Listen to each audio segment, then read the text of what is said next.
Hello everyone. In this session, I'll be discussing about diode rectifier with a highly inductive load. In the lecture 26th, I have discussed about diode rectifier with a RL load. But in this case, I will be discussing about diode rectifier with a highly inductive load. Here, the value of inductance is very much high compared to resistance. Let us understand the speciality of this particular case.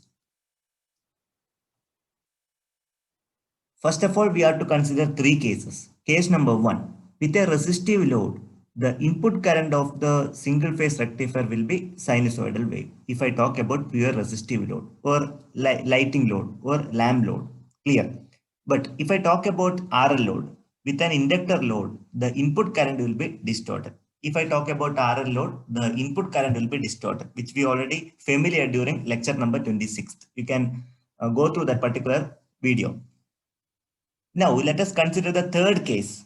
In this third case, the value of inductance is very much high compared to resistance. If the load is highly inductive, the load current will remain almost constant with a small amount of ripple content, and the input current will be like a square wave. Clear? So, first case, for a resistive load, the input current will be just like a sine wave we'll be getting. If I talk about RL load, the input current will be distorted, which we familiar in the previous class. Now, if I talk about the high value of inductance, what I can say, the input current will be just like a square wave. These are the speciality which we have to understand. Now, let us understand the waveform when diode rectifier is connected with a highly inductive. Now, let us familiar the different components. So, let us consider the input voltage that is representing Vs. Okay, you can observe this is the input waveform. You can observe the path. So, input voltage. Clear? Now, the second thing is I would like to familiar about the input current. What is the shape of the input current? See, as I already explained, the shape of the input current will be just like a square waveform. You can observe. It will be a square waveform because you are using highly inductive load. Now, if you relocate the position of fundamental components, it will be like this only. This is the fundamental component, which I already marked in a dotted manner, in a dotted way. You can observe directly. So this is the fundamental component. Okay. So now you can familiar the three segments. The first segment is the input voltage. Input voltage will be sinusoidal. That I agreed. Regarding the input current, it will be just like a square waveform. Now, if I want to trace the fundamental component, I can plot the fundamental component in this manner. Clear? So these are the three segments of the waveforms that we are to familiar. Now we have to study the different parameters. The first parameter is called displacement factor. What do you mean by displacement factor? Displacement factor is the angle between the fundamental components of the input current and voltage, that is called phi. It is represented as displacement angle. Okay. Now, if you want to calculate the displacement factor, first let me introduce the displacement angle. Phi is denoted as displacement angle. So phi is the angle between the fundamental components of input current and voltage. So we can see the input current. This is the input current Is, and Vs is the input voltage. Phi is the angle between fundamental components of the input current and voltage, and phi is also known as displacement angle.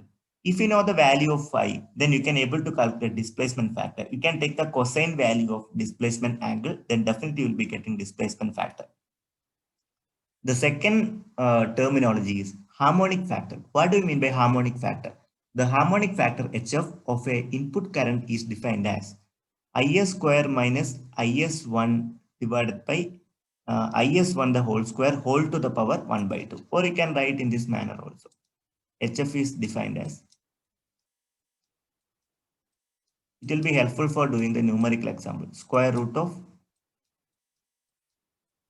Is square minus Is1 square upon Is1 square. What do you mean by Is? So Is is basically the input current, and Is1 is the fundamental component of input current. I already explained the shape also. The shape of the Is will be square. Okay. This will be sinusoidal only, which we already familiar. Okay. So both IS1 and IS both are expressed in terms of RMS quantity. If you want, you can simplify once again. That is equal to IS by IS1 the whole square minus 1. You can divide IS square divided by IS1 square minus IS1 square divided by IS1 square. IS1 square by IS1 square is nothing but 1. So likewise, you can also express. So this is also another way how to express the equation for the harmonic factor. This can be expected during GATE examination. You can keep in your mind. These kind of topics you can keep in your mind. Now I would like to discuss about one more terminology that is called the input power factor. The input power factor, which can be defined as Vs into Is1 divided by Vs into Is cos phi. You can deduct the term. Same term is available at the numerator and denominator. So let me deduce this term which is common at numerator and denominator. So the term which are leftovers are IS1 and IS. So IS1 divided by IS into cos phi. So this is the expression for power factor. I have referred the textbook of Power Electronic Circuits and Device written by Mohammad H. Rashid.